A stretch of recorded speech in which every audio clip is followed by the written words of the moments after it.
Today, guys, we're going to be checking out the MT15 from PRS, the signature amplifier from Mark Tremonti. Let's get into it.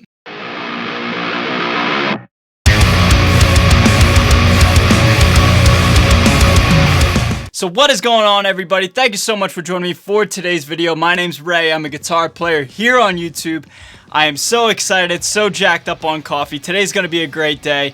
I can't wait to share this mini amplifier with you guys. So if you guys saw the unboxing about 2 days ago at the time of filming this video, yes, you guys asked for it, I delivered it. I put a poll up on YouTube asking my subscribers, hey, what would you like to see on this channel next? And almost half of you who voted wanted MT15 over all the other options I gave you guys. So thank you so much again one more time for voting along at home, for playing along, helping this channel get the content that you guys want, and I moved some stuff around and made it happen. So Mark Tremonti. Mark Tremonti came onto the scene in 1997 when Creed's debut album dropped, and Creed goes down in history as one of the heaviest bands of all time. I mean, they have some of the sickest riffs, some of the sickest breakdowns, just absolutely in your face, and Scott Stapp, one of the greatest vocalists of all time. All kidding aside, now Mark Tremonti is now doing his own solo stuff as well as working with Alter Bridge. And a little fun fact about me, Christmas 2000, I got my first 2 ever personal CDs in my stocking from my mother, and it was AC/DC Live in 1991 in Donington and Creed's Human Clay.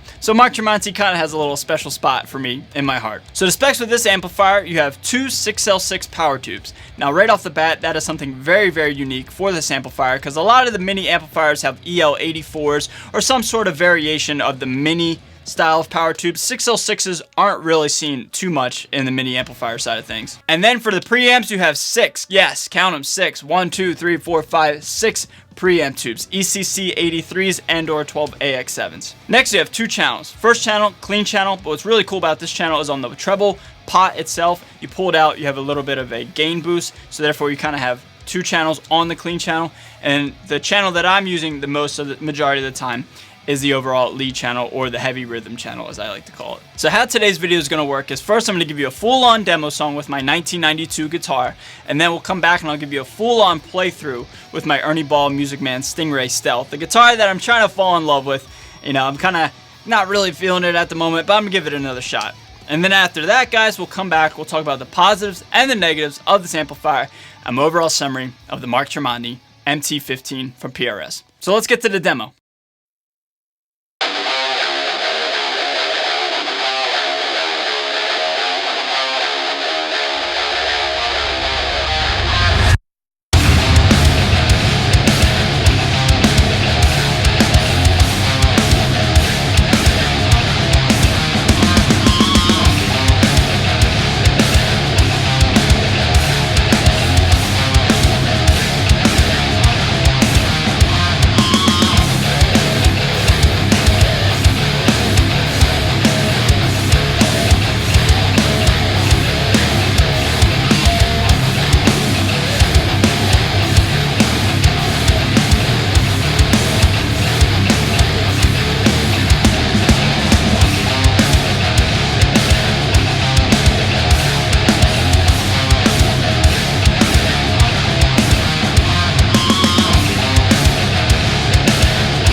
Alright guys, so overall, my overall summary with this amplifier is it's solid. Let's talk about it. We'll get some negatives out of the way and then we'll end on a high note, end on some positives, and then we'll get out of here. Alright guys, so the first overall negative. The biggest negative for me is the clean channel. Now the clean channel itself sounds great, right? And when you pull the treble pot and then you have the gain stage engaged, that sounds great too. But the problem is there's no way to volume match the overall channel itself. You know what I mean? When you pull that pot, the treble pot, you get a huge spike in not only gain but in volume as well. So like it's really hard to have a balance between the clean side of things and then the full-on crunch mode, if you will. So if you're trying to play live and if you want to engage the crunch, it's really going to be a huge spike in volume, and it's really what I'm trying to get is there's no master volume on the clean channel, so there's no way to really match the gain and the volume at the same time. It's a bit of a negative. Another negative comes with the lead channel. Just isn't that much gain and that much oomph for my personal liking, so therefore I had to use an Ibanez tube screamer in front of the amplifier. However, that really isn't too much of a negative considering most amplifiers need some sort of extra bit of boost in front of the amplifier, with the exception of maybe the PV Invective or the EVH style of things. So in that demo song you heard an Ibanez tube screamer in front of my amplifier. So those are the only real two negatives I can find with this amplifier. Now let's talk about the positives. The biggest positive for me for this amplifier, on my own findings as well as everybody it seems on the internet, is just how loud this thing is. Oh my god, it is ripping loud for 15 watts. Now upon purchasing this amplifier myself, I was doing my research and collecting my thoughts and my research about this amplifier so I could give you guys a nice production on this video that you're watching right now. And just everybody across the board all over the internet is just saying, dude, this thing is so loud. I've heard it all over on forums as well as people telling me directly on my own social media. Everybody's just saying, this thing is so loud, man. So what I did is I plugged it into this Mesa Boogie 4x12 right here, just for my own personal findings, and I can attest to it, man. So loud for 15 watts. The loudest mini amplifier that I personally own, and it is almost as loud as, like, let's say my Orange Rockerverb Mark II 50 watt right there. So loud. So loud. So if you guys are looking for using this in a live setting or for a band setting, you'll have no problems keeping up with the band in terms of volume. I promise you that. Another positive, I almost put it in the mix section, but I will consider it a positive, is the overall gain structure of this amplifier, and I think it could be attributed to the power amp section. I know that's a bit hypocritical because the preamp side of things usually deals with the gain staging, but there's just so much oomph behind this amplifier, and I can almost guarantee it's because of the 606 power tubes. The biggest gripe that people have with mini amplifiers is that they just really don't have a lot of low end and a lot of power behind it. But this amplifier, I think you guys could hear it in the playthrough and the overall demo song as well. It's just it has that power behind it. It has not only has the gain, but it has that low end, that resonance that mini amplifiers really kind of lack. This amplifier certainly has it, and I would consider this amplifier to sound rather dark in a way. That's why I put it almost in a mixed review in the mixed section of this video. I can't say that word right now, but I will say that it is a positive just because it's a unique sounding amplifier. It doesn't sound all the same, and it has a lot of low end. It's a little dark in my opinion, but it's got that resonance, you know what I mean? So I had to put it in the positives of this video. And the last positive is the overall visual appearance of this amplifier. I know when you're creating art, sometimes you really don't care what things look like. It's all about the sound, right?